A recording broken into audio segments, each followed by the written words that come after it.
रात के 10:30 बज चुके थे। गांव के ज्यादातर घरों में दिए बुझ चुके थे। बस कहीं कहीं लालटेन की पीली रोशनी झिलमिला रही थी। ठंडी हवा खेतों के बीच से गुजरते हुए अजीब सन्नाटा फैला रही थी। दूर कहीं कुत्तों के भौंकने की आवाजें माहौल को और डरावना बना रही थी। रामकिशोर अपने पुराने मिट्टी के घर के बाहर चारपाई पर बैठा था। घर में उसकी पत्नी शांति और 10 साल का बेटा पप्पू सो चुके थे। वह बीड़ी पीते हुए आसमान की ओर देख रहा था। काले बादलों के बीच कभी कभी बिजली चमक उठती और कुछ पल के लिए सब कुछ रोशन हो जाता। उसी वक्त उसने देखा गली के मोड़ से एक आदमी उसकी ओर आता दिखा। लंबा दुबला पतला, सिर पर अजीब सी टोपी और हाथ पर थैला लटकाए हुए। उसके कदम धीमे मगर भारी थे। रामकिशोर ने आंखें मिचमिचाई। इतनी रात में कौन आ रहा है? जब वो आदमी पास पहुंचा तो बोला, भाई साहब, रात हो गई है, कहीं ठहरने की जगह मिल जाएगी क्या? रामकिशोर ने हाथ सेकते हुए कहा, अरे यहाँ तो सब सो चुके हैं। सराय तो गांव से 2 कोस दूर है, पर चाहो तो आज की रात यहीं ठहर जाओ। अजनबी ने हल्की मुस्कान दी। धन्यवाद, बस एक रात की बात है। रामकिशोर ने उसे भीतर बुला लिया। मिट्टी के आंगन में लालटेन टिमटिमा रही थी। शांति जाग गई और बोली, कौन है जी इतनी रात को? कोई मुसाफिर है, रात यहीं रुक जाएगा। शांति ने अनमने ढंग से सिर हिलाया। ठीक है, पर भगवान जाने आजकल कौन कैसा निकल पड़ता है। अजनबी चुपचाप बैठ गया। उसके चेहरे पर एक अजीब शांति थी, लेकिन उसकी आंखें बहुत गहरी और ठंडी लग रही थीं, जैसे उनमें कोई राज छुपा हो। रामकिशोर ने पूछा, कहाँ जा रहे हो भाई? बस कहीं दूर रास्ते चलते जा रहा हूं, कोई मंजिल नहीं। अरे वाह, बिना मंजिल के मुसाफिर, फिर तो भगवान ही साथी है तुम्हारा। अजनबी ने बिना कुछ कहे बस इतना कहा। वही तो है, हर जगह। रात गहराती चली गई। तीनों ने मिलकर खाना खाया। अजनबी ने बहुत कम खाया, बस 2 रोटियां और थोड़ा दाल। फिर बोला, अगर बुरा न मानो तो मैं बाहर बरामदे में ही सो जाऊं। जैसी तुम्हारी मर्जी। थोड़ी देर में सब सो गए, लेकिन रात के तीसरे पहर पप्पू की आंख खुली। उसे लगा कोई उसके सिर पर हाथ फेर रहा है। वो चौंक कर उठ बैठा। कमरे में मंद रोशनी थी, कोई नहीं था। उसने माँ बाप को देखा, दोनों सो रहे थे। उसने बाहर झांक कर देखा, अजनबी चारपाई पर लेटा था, पर उसकी आंखें खुली थीं।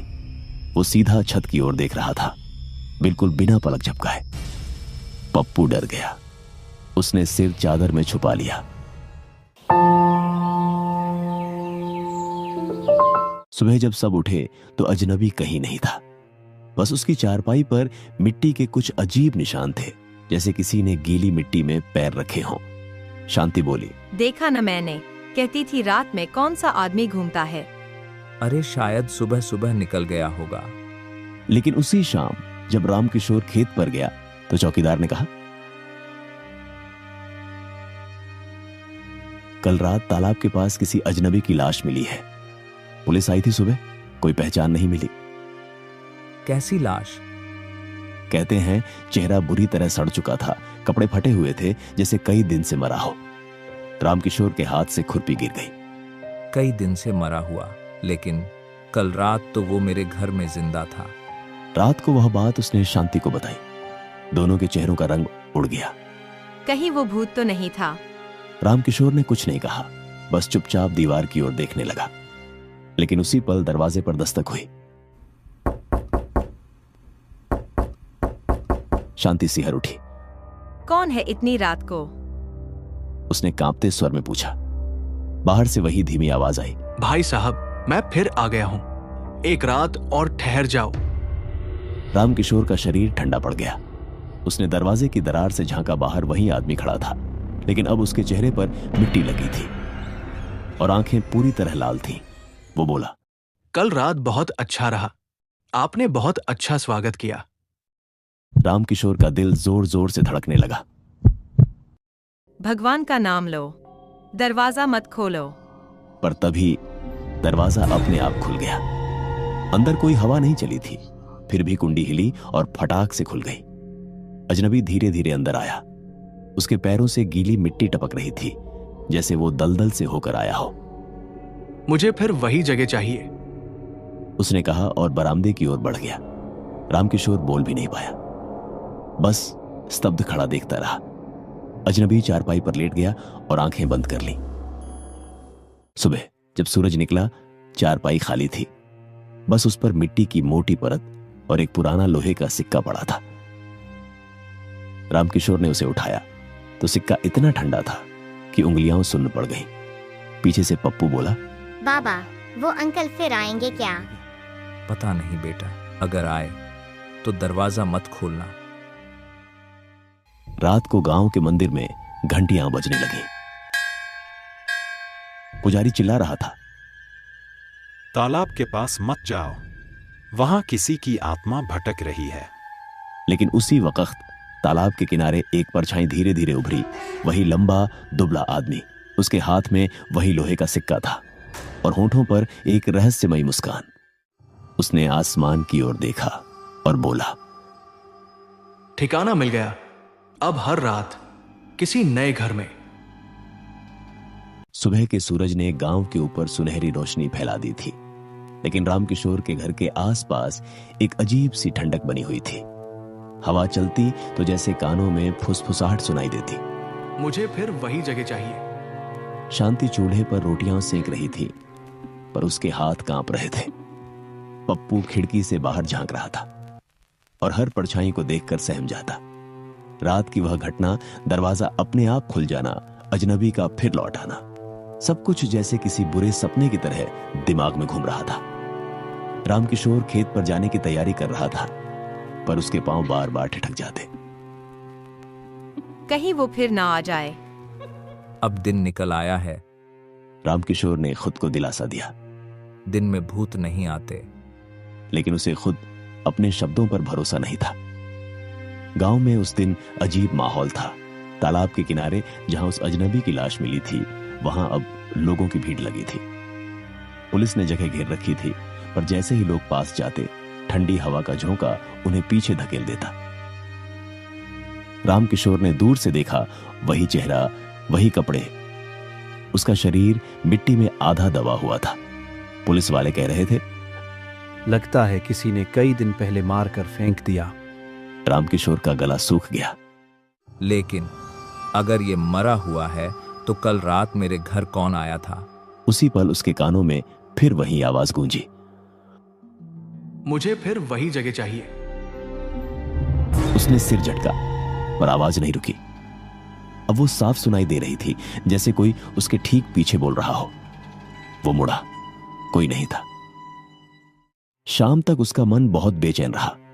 जब घर लौटा तो देखा कि शांति और पप्पू दोनों बरामदे में बैठे हैं। शांति, कुछ हुआ है क्या?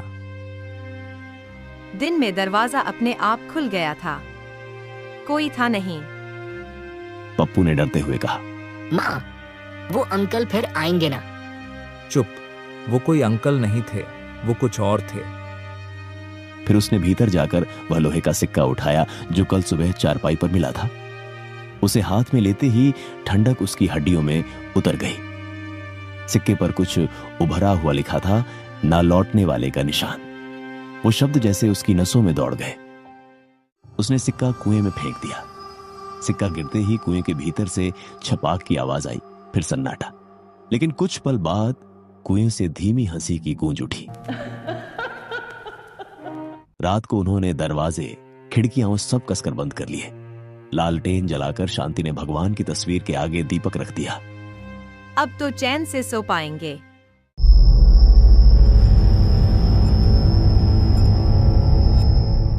पर आधी रात को दीपक अपने आप बुझ गया।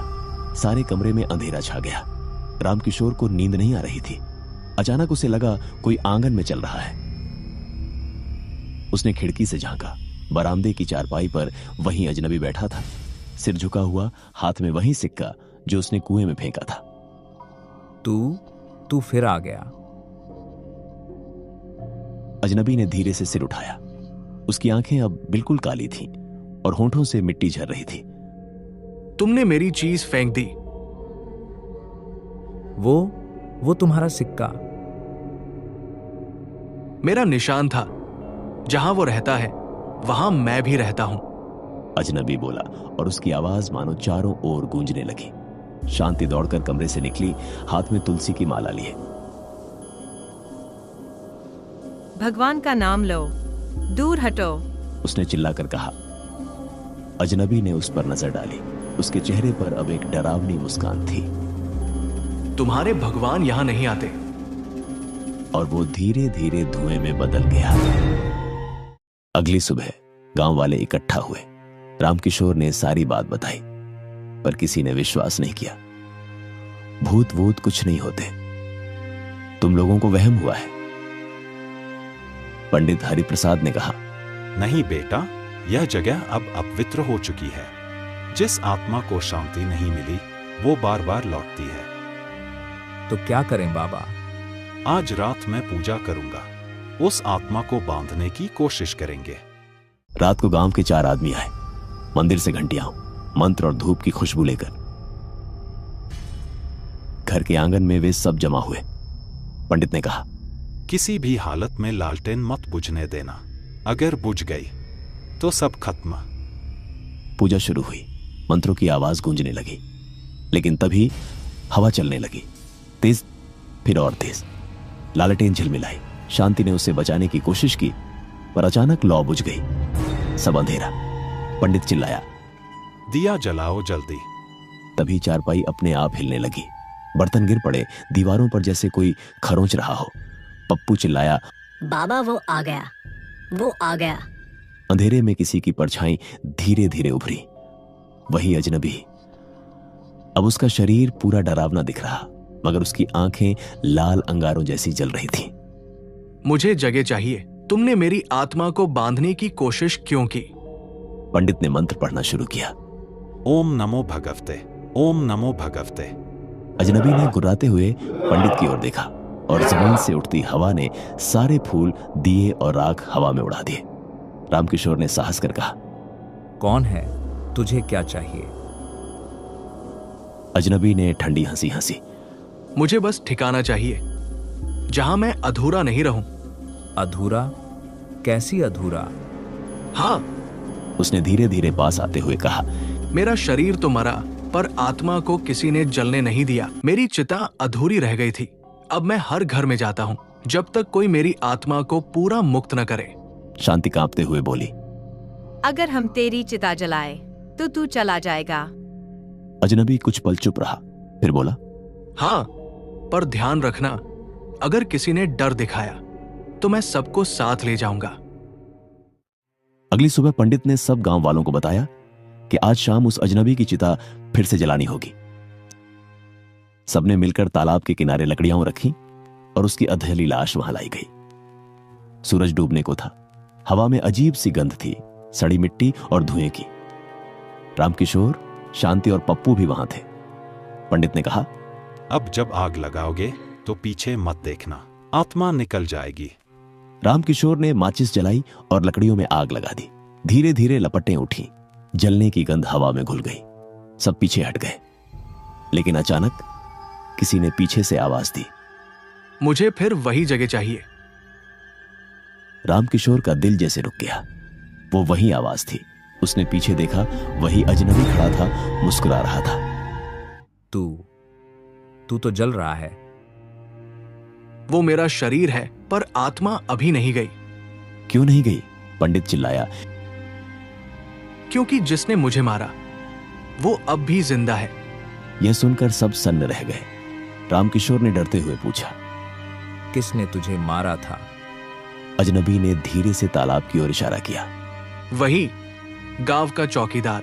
सारे लोग चौकीदार की ओर देखने लगे। उसका चेहरा पीला पड़ गया। मैं कुछ नहीं जानता, वह बड़बड़ाया। अजनबी ने कहा, तूने मुझे रात में धोखे से मारा था, मेरे सिक्के छीन लिए थे,